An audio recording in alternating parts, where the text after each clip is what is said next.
Daniel Cayani, senador electo del espacio 609. Bienvenido a 2011. ¿Cómo andamos? Bueno, muchas gracias por el espacio. Un gusto estar de vuelta por acá, por Paysandú nuevamente. Contame el motivo principal de la visita a Paysandú o los motivos Estamos para en una este recorrido. recorrida de todo el Frente Amplio, está haciendo en todos los departamentos del interior del país, en el marco de los festejos del aniversario del general Iber Seregni.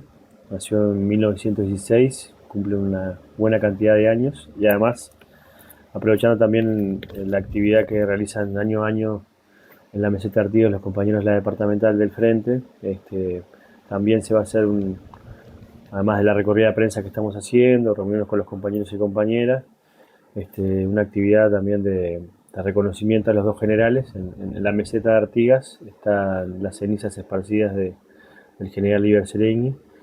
Y bueno, creo que dos exponentes muy importantes de la historia uruguaya y también de la historia de la izquierda uruguaya sirven para resignificar lo que está viviendo el Frente Amplio y también cambiar un poco el chip de lo que veníamos haciendo. Nosotros somos una fuerza política que venimos ahora de un proceso de ser oposición, tanto departamental como a nivel nacional. A nivel nacional, el 24 conseguimos una gran hazaña donde ganamos el gobierno nacional por más de 100.000 votos y eso también significa nuevos desafíos para la fuerza política y eso también hay que empezar a dimensionarlo por parte de los militantes y los compañeros y al mismo tiempo empezar a afrontar todas las baterías, los cañones para la instancia departamental y municipal, porque también en esos lugares, en este caso Paysandú, que es un departamento muy importante del Uruguay, también después el gobierno nacional puede tener gobiernos que le permitan establecer políticas públicas que lleguen al territorio y a la gente con más cercanía. ¿Creías, en primer lugar te quería preguntar, creías que se podía ganar por la diferencia que finalmente se dio? Porque en las encuestas el menú era variado entre 10, 12 mil votos y 80.000, ¿no? Finalmente se dio el máximo. Mira, en la penca que hicimos yo daba 4% de diferencia. Era el único que Acertaste. le daba. No, no me pagaron nada, pero bueno, igual. Pero es verdad que en el último tiempo las encuestas, sobre todo, daban entre el margen de error y algunas encuestas que eran muy cerca, se estaba visorando como un resultado más ajustado del que terminó dándose. 100.000 votos de diferencia es mucho. 1.200.000 personas votaron a Yamandú. Es decir, Yamandú tiene más votos que el presidente electo, el presidente en ejercicio, cuando fue electo. Es uno de los presidentes más votados desde que existe el balotaje en segunda vuelta. Pero bueno, creo que demuestra uno de los principales objetivos que nosotros nos pusimos en la campaña electoral, que es esta campaña tiene que ser muy capilar, de mucha llegada a la ciudadanía, no que la gente vaya a las actividades políticas, sino que la política vaya al encuentro de la gente y sobre todo vaya al encuentro de los problemas que la gente tiene.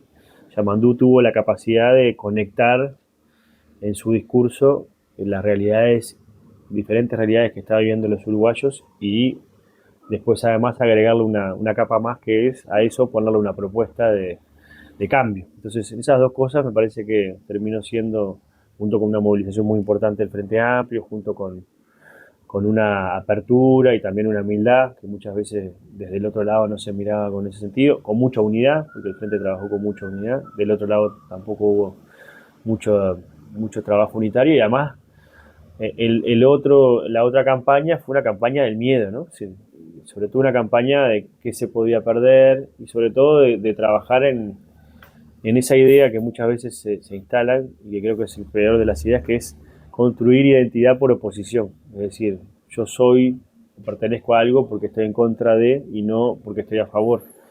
Y eso capaz que en el corto plazo rinde, pero me parece que en términos de presentación, sobre todo de proyecto político, después termina haciendo agua y es lo que terminó pasando en estos 5 años. ¿Ustedes manejan, pensando en las departamentales, algún número de intendencias que el Frente Amplio puede pelear realmente? El otro día hay una actividad en Salto, bueno, Botinelli habló, Botinelli Eduardo, de 4 o 5, ¿no? Que pueden ser competitivas, digamos. Bueno, sí, a ver, antes de la elección nacional, ese era el número que básicamente se podía tener en el radar. Hay que ver también, porque ahora hay un fenómeno nuevo que es la presentación institucional de la concertación o la coalición republicana en algunos departamentos, Montevideo, Canelones y Salto. Y hay que ver cómo eso termina funcionando en materia electoral. Pero bueno, también es verdad que cuando vos ganás el gobierno nacional tenés un impulso extra, ¿no? Nos pasó en el 2005, que ganamos 8 intendencias, además de Montevideo y Canelones, que eran las evidentes, y ganamos Paysandú, ganamos Salto, ganamos 33, ganamos Florida, es decir, eran intendencias que antes eran impensadas y que sin duda el impulso del gobierno nacional te puede llevar a tener quizás un plus. Creo que eso todavía está en el radar. El Frente Amplio votó muy bien en octubre, ¿no? Fue la primera fuerza política en 12 departamentos. Es verdad que eso no se traduce automáticamente al escenario de mayo, pero bueno, creo que es una buena base y sin duda ahí están parte de los encuentros que tenemos que ir a hacer con esa ciudadanía que a nivel nacional conectó con las propuestas del Frente Amplio y a nivel departamental a veces nos falta todavía tener un acercamiento más cercano. Sí, sí, como que Montevideo y Canelones son las que más chance tiene de seguir gobernando, porque hace mucho tiempo lo está haciendo, ¿no? Sí, y lo ha hecho bien, además, ¿no? O sea, no solamente, y hay una base electoral importante de crecimiento, también hay posibilidades en Paysandú, hay posibilidades en Río Negro, hay posibilidades en Salto, aunque En ahí Rocha, hay en Rocha sin duda. Y bueno, no descarto que pueda haber también en Florida, es decir, hay que ver, el escenario electoral es muy ajustado, es decir, políticamente eh, el país está dividido en dos, eso no necesariamente se traduce de igual manera a nivel departamental y municipal. Muchas capitales departamentales son notoriamente frente amplistas, pero después algunas ciudades del interior a veces tienen otro comportamiento electoral y eso compensa parte del resultado electoral. Nos pasa eso en Soriano, ¿no? Si Mercedes es súper frente amplista, pero en realidad después las localidades del interior no acompañan y eso nos hace no ganar las elecciones departamentales. Pero bueno, creo que también es un desafío del Frente Amplio de tener una presencia territorial porque los gobiernos departamentales administran muchos recursos del Estado, ¿no? Sí, más de 500 y pico de millones de dólares que año a año se transfieren a los gobiernos departamentales de parte del gobierno nacional porque les corresponde, ¿no? No porque es una dávida. Y bueno, también eso traduce a mejorarle la calidad de vida en el territorio concreto, en la atención de la policlínica, la atención que le llegue el agua, que le llegue la luz, que le llegue el cordón cuneta, pero además que también le llegue la cultura, también le llegue la alimentación, le llegue la educación, y eso los gobiernos departamentales son socios muy importantes del gobierno nacional y tener aliados en ese sentido siempre es importante, más allá de que después el gobierno nacional va a trabajar con todos los intendentes y ahí el Congreso de Intendentes juega un rol clave, ¿no? Sí. Quedó como un pendiente en el periodo este que está terminando de que el proyecto de Peña, ¿no? Que no pudo Sí. prosperar, digamos, de la forma de contratación que sea en las intendencias, que sea por concurso, sorteo, bueno, que sigue siendo un arma muy importante por la cual también se han perpetuado las intendencias blancas, ¿no? Sí, sí, y Colorado también. Colorado. El clientelismo es galopante en las intendencias y en algunos municipios. En algunos municipios también tienen capacidad de contratar, como en el caso de Río Branco. Y bueno, y eso se termina generando un sistema clientelar y perverso donde la gente muchas veces por tener un trabajo asociado, quizás no un empleo directo, pero sí trabajo dependiente de la intendencia, termina también comprometiendo su voluntad y no termina ejerciendo su derecho al voto de manera libre y consciente. Pero bueno, creo que también eso es parte de cómo nosotros mejoramos los estándares democráticos. En el Estado eso era moneda corriente hasta el 2005. Se estableció por lo menos una intención de establecer una ventanilla única de concursos. Hoy eso también se ha modificado porque tenemos ingresos por a dedo, no solamente en Salto Grande, sino también en la CARU, en ACE, ¿no? Que ahora las están, en la transición, Claro. los están atornillando, ¿no? Los hacen funcionarios públicos, entran por comisiones de apoyo y ahora están intentando. Y creo que eso tampoco es bueno porque sin duda, primero, pervierte la carrera funcional, no deja que no sea igualitario para competir de todos los ciudadanos, sino que si vos tenés un amigo en el Estado podés entrar a laburar ahí y después quedás atornillado. Y además creo que también es bastante perverso porque no estás contratando a la mejor gente, a la mejor persona o a la mejor, al mejor recurso humano, para llamarlo de alguna manera, o sea, estás teniendo un gasto bastante regresivo en ese sentido.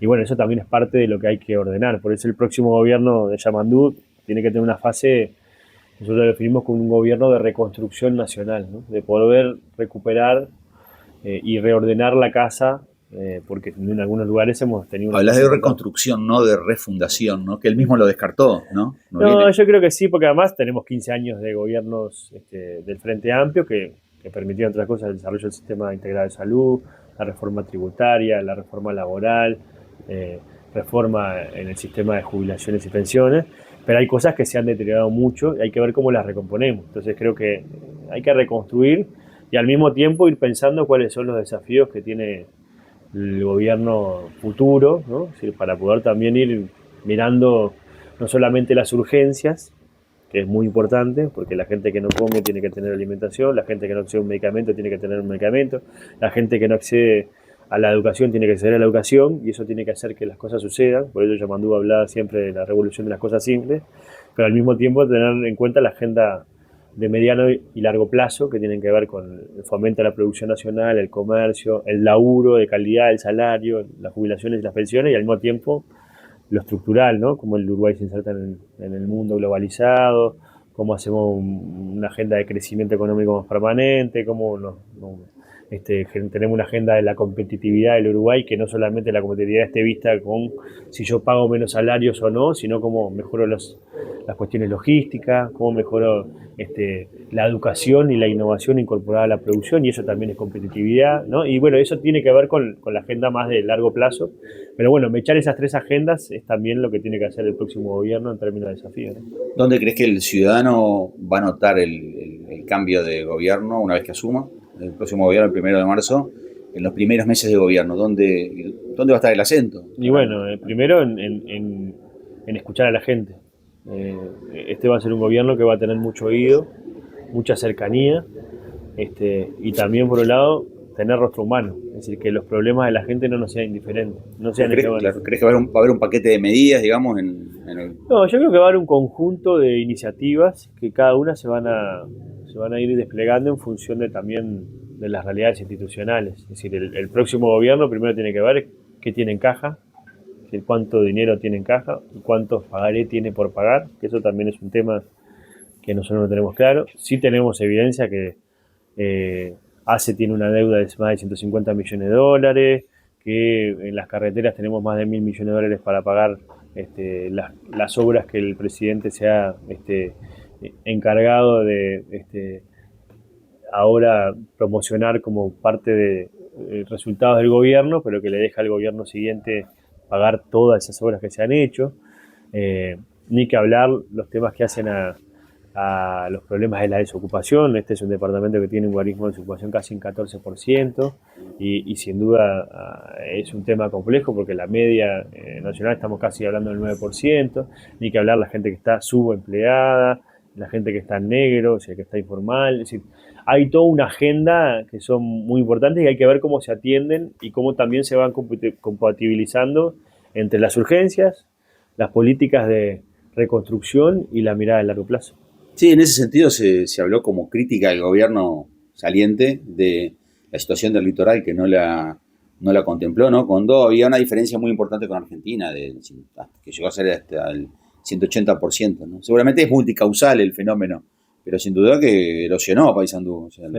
Sí, y cuando había que poner oídos, por lo menos oídos, además de medidas, ni siquiera se pasaba por acá, ¿no? Sí, cuando en campaña electoral se hablaba todo el tiempo de política de frontera y cómo el gobierno tenía que implementar eso. Yo creo que también la principal medida que va a hacer el próximo gobierno es aumentar la calidad de vida de los uruguayos y uruguayos, y entre otras cosas por aumentar el salario, las jubilaciones y las pensiones, y aumentar de manera diferencial los salarios mínimos y las jubilaciones mínimas. Porque lo que te dicen todos los uruguayos, independientemente de quiénes son y a quienes votan, ¿no? Y qué camiseta tienen, es que la gente no llega a fin de mes, la gente no llegamos a fin de mes, ¿no? Quienes tenemos ingresos superiores nos cuesta, imagínense los que tienen ingresos más mermados. Hay más de un tercio de trabajadores que ganan menos de 25.000 pesos, pero la media, el promedio de lo que ganan los trabajadores en Uruguay son casi 40.000 pesos, y sin duda son salarios que con respecto a los más sumergidos son mejores, pero sin duda son importantes y todavía tienen una diferencia importante. Y por otro lado, el 90% de los ingresos de los hogares uruguayos depende de los ingresos laborales, de las jubilaciones y pensiones. Y el compromiso del próximo gobierno es aumentar de manera diferencial también los salarios mínimos y las jubilaciones mínimas. Yamandú ha hecho un compromiso muy importante de devolverle el 3% que se les quitaba a los jubilados como adelanto a cuenta en julio por parte de este gobierno, y además al mismo tiempo también tratar de lograr que las jubilaciones mínimas y los salarios mínimos se pudieran también por lo menos llegar a igualar a fin del ciclo político. ¿Cómo estás viendo esta transición? Que bueno, muchos dicen que es un poco larga, ¿no? No conozco cómo es en otros países, pero sí, es bastante tiempo. Es una transición uruguaya. En otros países hubieran 5 corridas bancarias, 4 intentos de golpe de Estado, es decir, ¿no? Miremos lo que pasó en Brasil, lo que sucedió en Argentina. En Uruguay, por suerte, tenemos una estabilidad, una previsibilidad que eso, por suerte, está más encapsulado. Bueno, y esperemos que sea una transición donde el gobierno saliente le deje lo mejor posible las cuentas en orden, le pueda también informar sobre los problemas que se encuentran y que hay que solucionar en el corto y mediano plazo, y que además también se pueda acceder a información de calidad. Esto recién está comenzando, hay designado por parte del presidente electo y presidente en ejercicio ya quienes van a ser sus equipos en la transición, y seguramente la semana que viene vamos a conocer el equipo que va a integrar, entre otras cosas, el Consejo de Ministros. El martes que viene. Sí, que va a trabajar en el equipo, en el Poder Ejecutivo por parte de Yamandú Orsi, que creo que también va a ser importante porque ahí vamos a tener ya los ministros, por lo menos designados futuros. Va a ser paritario, seguramente. No sé si paritario, pero sí va a haber equilibrios entre hombres y mujeres, equilibrios entre las diferentes fuerzas políticas, equilibrios entre la idoneidad técnica y la política. Es decir, va a tratar de equilibrios entre el Poder Ejecutivo y el Poder Legislativo, es decir, porque esto se trata de no desvestir un santo para vestir a otro también, y bueno, creo que también ahí el partido se juega en varias canchas. Yamandú está conduciendo esto y es el DT, entonces tiene que tener la mirada integral, y bueno, creo que también ese es el equilibrio o la mirada integral que tiene que prevalecer. ¿Qué importancia le da y las posibilidades de futuro del acuerdo que se hizo la semana pasada, el acuerdo Mercosur-Unión Europea? Bueno, en realidad es la finalización de las negociaciones. Es algo que sucedió en el año 2019. Después en 2019 se trancó por problemas con el Mercosur y con problemas en la Unión Europea.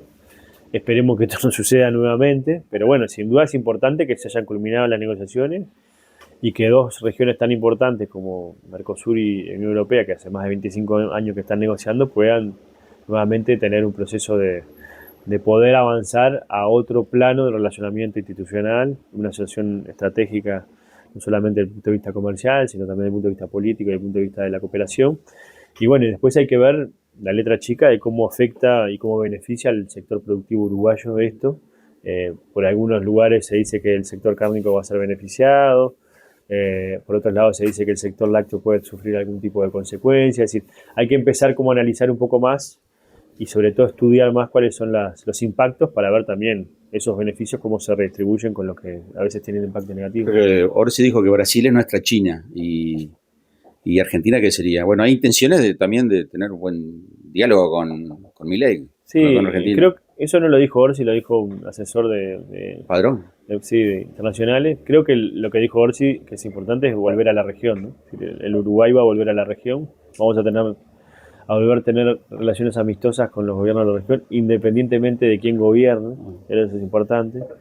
Este gobierno pasó a ser irreverente con la región y terminó siendo irrelevante con la región y con el mundo, ¿no? Ahora, como peludo regalo, le cayó este acuerdo, pero en realidad esto fue básicamente trabajado por el gobierno de Brasil e impulsado nuevamente por el gobierno de Brasil.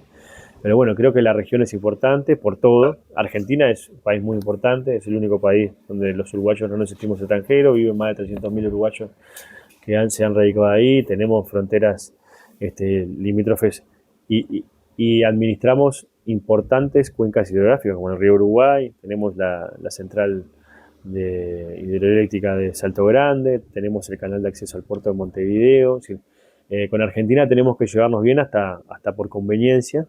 Y bueno, eso es una tarea importante. Yamandú lo que ha dicho es que va a intentar poner el foco en las cosas que nos unen y las cosas que no nos unen, tratar de dejarlo de lado justamente para trabajar mucho tiempo en eso y bueno, y al mismo tiempo trabajar porque los uruguayos y uruguayas les vaya bien, trabajen más, tengan mejor salario, tengan mejor calidad de vida. ¿Está confirmado que vas a estar en el Senado en el próximo periodo. Está confirmadísimo porque la Corte Electoral me proclamó como senador y por ahora voy a estar ahí. ¿Pero puedes integrar el gobierno? No, nuestra fuerza política ya también ha definido algunas responsabilidades. A mí me va a tocar, el Pacha se va para el Ejecutivo y a mí me va a tocar también dar una mano ahí a los compañeros del Senado y bueno, vamos a ver, intentar hacer lo mejor posible. Yo estoy además, muy conforme porque la verdad que es una responsabilidad nueva.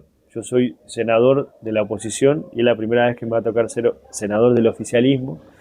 Y bueno, y tenemos muchas expectativas de que todo salga bien para que Yamandú le pueda pasar la banda presidencial en 2029 o en 2030 en realidad a un compañero o una compañera. ¿Vas a criticar al gobierno si es necesario también?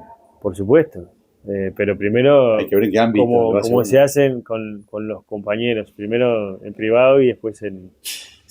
Al gobierno se lo tiene que elogiar en privado y criticar en público, ¿sí?